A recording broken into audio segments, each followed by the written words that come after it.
ನೀವೆಲ್ಲ ಇಲ್ಲಿಗೆ ಯಾಕೆ ಬಂದಿದ್ದೀರಾ ಅಂತ ಖರ್ಗೆ ಪ್ರಶ್ನೆ ಮಾಡ್ತಾ ಇದ್ದಾರೆ ಮಲ್ಲಿಕಾರ್ಜುನ್ ಖರ್ಗೆ. ಯಾಕೆ ಅಂತಂದರೆ ಡಿ ಕೆ ಶಿವಕುಮಾರ್ ಪರ ಶಾಸಕರಿಗೆ ಏನು ಹೋಗಿದ್ರು ಕೆಲವರು, ಅವರಿಗೆ ಈ ರೀತಿಯಾಗಿ ಕಡ್ಡಿ ತುಂಡಾದಂತೆ ಹೇಳಿಕೆಯನ್ನು ಕೊಟ್ಟಿರುವಂಥದ್ದು ಮಲ್ಲಿಕಾರ್ಜುನ್ ಖರ್ಗೆ. ಯಾಕೆ ಬಂದಿದ್ದೀರಾ ನೀವೆಲ್ಲ? ಡಿ ಕೆ ಪರ ಲಾಬಿಗೆ ಹೋದವರನ್ನ ಈ ರೀತಿಯಾಗಿ ಮಾತನಾಡಿಸಿದ್ದಾರೆ. ಏನು ರಾಜಕೀಯದಲ್ಲಿ ಚರ್ಚೆ ಆಗ್ತಾ ಇದೆ ಆ ಒಂದು ವಿಚಾರವಾಗಿ ಡಿ ಕೆ ಪರ ಹೋದವ ಶಾಸಕರಿಗೆ ಈ ರೀತಿಯಾಗಿ ಹೇಳಿದಾರಂತೆ. ಲಾಬಿ ನಡೆಸೋಕೆ ಏನೋ ಹೋಗಿದ್ರು ಮಾತಾಡೋಕೆ, ಮಲ್ಲಿಕಾರ್ಜುನ್ ಖರ್ಗೆ ಈ ರೀತಿಯಾಗಿ ಮಾತನಾಡಿದ್ದಾರೆ. ಡಿ ಕೆ ಶಿವಕುಮಾರ್ ಬಣದಲ್ಲಿ ಗುರುತಿಸಿಕೊಂಡ ಒಂದು ಶಾಸಕರೇನಿದ್ದಾರೆ ಅವರಿಗೆ ಕಿತಾಪತಿ ಆಗ್ಬಿಡ್ತು. ಈಗ ಸಚಿವ ಶಿವಾನಂದ ಪಾಟೀಲ್ ಶಾಸಕ, ಶಿವಣ್ಣ ಶಾಸಕ, SR ಶ್ರೀನಿವಾಸ್ ಇದ್ದಾರೆ. ಅವರ ಜೊತೆ ಶಾಸಕ ರಂಗನಾಥ್ ಆಗಿರ್ಬೋದು, ಶಾಸಕ ರವಿ ಗಣಿಗ, ಶಾಸಕ ರಾಜೇಗೌಡ ದೆಹಲಿಗೆ ಹೋಗಿದ್ರು. ಇವರೆಲ್ಲರೂ ಕೂಡ ಮಲ್ಲಿಕಾರ್ಜುನ್ ಖರ್ಗೆ ಅವರನ್ನು ಭೇಟಿ ಕೂಡ ಮಾಡಿದ್ರು ಇವರೆಲ್ಲರೂ. ಆದರೆ ಖರ್ಗೆ ಮನೆಗೆ ಹೋದರೆ ಹೊರಗೇನೆ ನಿಂತ್ಕೊಂಡು ಮಾತನಾಡಿಸಿದಾರಂತೆ, ಶಾಸಕರ ಬಳಿ ಮಾತನಾಡಿದಾರಂತ ಹೇಳಾಗ್ತಾರೆ. ನೀವೆಲ್ಲ ಯಾಕೆ ಇಲ್ಲಿಗೆ ಬಂದಿದ್ದೀರಿ ಅಂತ ಪ್ರಶ್ನೆ ಮಾಡಿದ್ದಾರೆ AICC ಅಧ್ಯಕ್ಷ ಮಲ್ಲಿಕಾರ್ಜುನ್ ಖರ್ಗೆ. ಯಾಕೆಲ್ಲ ಬಂದಿದ್ದೀರಿ? ಡಿ ಕೆ ಶಿವಕುಮಾರ್ ಪರವಾಗಿ ಮಾತನಾಡೋಕೆ ಬಂದಿದ್ದೀರಾ? ನಾನು ಪಕ್ಷಕ್ಕಾಗಿ ದುಡಿದಿದ್ದೇನೆ ಅಂತ ಹೇಳ್ತಾ ಇದ್ದಾರೆ ಖರ್ಗೆ. ಅವರಿಗೆಲ್ಲ ಹೇಳಿ ಏನು ಮಾತಾಡಿದ್ದಾರೆ, ನೀವೆಲ್ಲ ಸೋನಿಯಾ ಗಾಂಧಿ ಹಾಗೂ ರಾಹುಲ್ ಗಾಂಧಿಯನ್ನು ಭೇಟಿ ಮಾಡಿ ಹೋಗಿ, ನನ್ನ ಯಾಕೆ ಭೇಟಿ ಮಾಡ್ತಾ ಇದ್ದೀರಾ?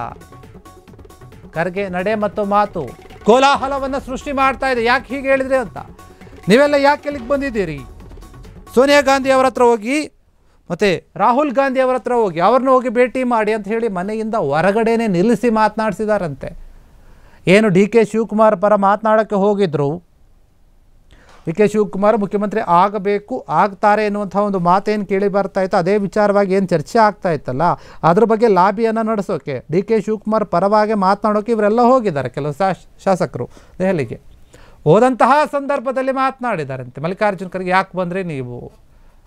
ಏನು ಕೆಲಸ ಇದೆ? ಇಷ್ಟು ದಿನ ಇಲ್ಲದಿರೋದು ಈಗ ಯಾಕೆ?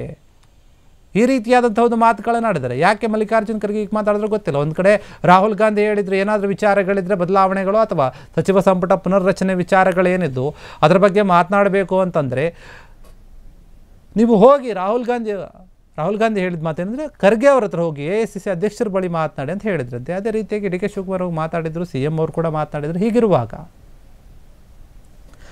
ಈಗ ಏನಾಗಿದ್ರೆ ಎಲ್ಲೋ ಒಂದು ಕಡೆ ಅದೆಲ್ಲ ವರ್ಕೌಟ್ ಆಗಲಿಲ್ಲ. ಹೀಗಾಗಿ ಶಾಸಕರನ್ನು ಬಿಟ್ಟು ಒಂದು ರೀತಿಯಲ್ಲಿ ಏನೋ ಒಂದು ತಂತ್ರವನ್ನು ಮಾಡ್ತಾ ಇದ್ದಾರೆ ಎನ್ನುವಂಥ ಮಾತು ಕೇಳಿ ಬರುತ್ತೆ. ಅದೇ ರೀತಿಯಾಗಿ ಹೋಗ್ತಾರೆ ಖರ್ಗೆ ಅವರ ಹತ್ರ.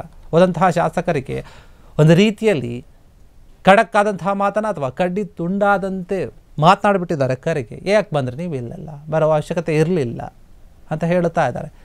ಡಿ ಕೆ ಶಿವಕುಮಾರ್ ಬಣದಲ್ಲಿ ಯಾರು ಗುರುತಿಸ್ಕೊಂಡಿದ್ರಲ್ಲ ಆ ಶಾಸಕರಿಗೆ ಒಂದು ರೀತಿಯಲ್ಲಿ ಕಿತಾಪತಿ ಆಗಿಬಿಡುತ್ತೆ, ಫಜೀತಿ ಆಗಿಬಿಡುತ್ತೆ. ಶಿವಾನಂದ ಪಾಟೀಲ್ ಆಗಿರ್ಬೋದು, ಶಿವಣ್ಣ ಆಗಿರ್ಬೋದು, ಶ್ರೀನಿವಾಸ್ ಆಗಿರ್ಬೋದು, ರಂಗನಾಥ್, ರವಿ ಗಣಿಗ ಆಗಿರ್ಬೋದು, ರಾಜೇಗೌಡ ಇವರೆಲ್ಲರೂ ಕೂಡ ದೆಹಲಿಗೆ ಹೋಗಿದ್ರು. ಹೋದಂತಹ ಸಂದರ್ಭದಲ್ಲಿ ಮಲ್ಲಿಕಾರ್ಜುನ್ ಖರ್ಗೆ ಈ ರೀತಿಯಾಗಿ ಮಾತನಾಡಿದಾರಂತೆ ಭೇಟಿ ಮಾಡಿದಂತಹ ಸಂದರ್ಭದಲ್ಲಿ. ಯಾಕ್ರಪ್ಪ ಬಂದರೆ ನೀವು? ಏನು ಕೆಲಸ ಇತ್ತು ನಿಮಗೆ? ಇಷ್ಟು ದೂರ ದೆಹಲಿಗೆ ಬರುವಂತಹ ಉದ್ದೇಶ ಏನು? ಈಗಾಗಲೇ ಕಾಂಗ್ರೆಸ್ನಲ್ಲಿ ಸಾಕಷ್ಟು ಚರ್ಚೆ ಆಗ್ತಾ ಇದೆ, ಈಗ ನೀವು ಮತ್ತೆ ಬಂದು ಇನ್ನಷ್ಟು ಚರ್ಚೆಯನ್ನು ಜಾಸ್ತಿ ಮಾಡ್ತಾ ಇದ್ದೀರಾ ಅನ್ನೋಂಥ ರೀತಿಯಲ್ಲಿ ಮಾತನಾಡದಂತೆ ಕಾಣ್ತಾ ಇದೆ. ಕರ್ನಾಟಕ ಕಾಂಗ್ರೆಸ್ನಲ್ಲಿ ಇರುವಂತಹ ಒಂದು ಗೊಂದಲಗಳು, ಚರ್ಚೆಯ ವಿಚಾರಗಳು ಇನ್ನೂ ಕೂಡ ಮುಗಿತಾನೇ ಇಲ್ಲ. ನವೆಂಬರ್ ಕ್ರಾಂತಿ ಅಂದರೂ ಇದು ಕ್ರಾಂತಿ ಅನ್ನೋದು ಆಗ್ತಾ ಇಲ್ಲ, ಬರೀ ಚರ್ಚೆ ಆಗ್ತಾ ಇದೆ.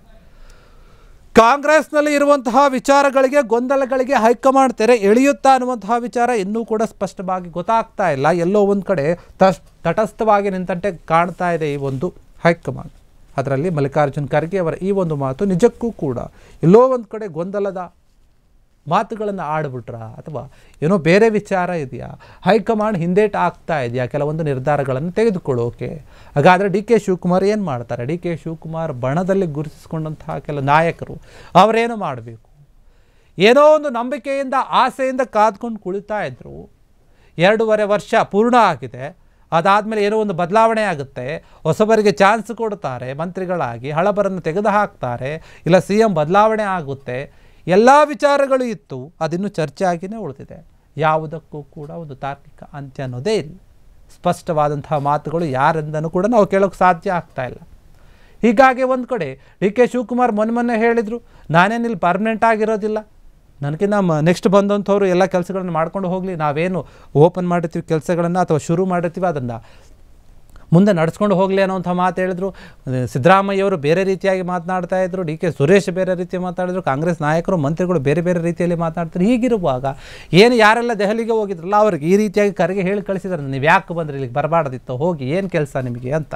ಕ್ಷಣ ಕ್ಷಣದ ಸುದ್ದಿಗಳಿಗಾಗಿ ಫ್ರೀಡಂ ಟಿವಿ ಸಬ್ಸ್ಕ್ರೈಬ್ ಮಾಡಿ, ಲೈಕ್ ಮಾಡಿ ಹಾಗೂ ಫಾಲೋ ಮಾಡಿ. ಹೊಸ ಸುದ್ದಿಗಳ ನೋಟಿಫಿಕೇಶನ್ಗಾಗಿ ಬೆಲ್ ಐಕಾನ್ ಮೇಲೆ ಕ್ಲಿಕ್ ಮಾಡಿ.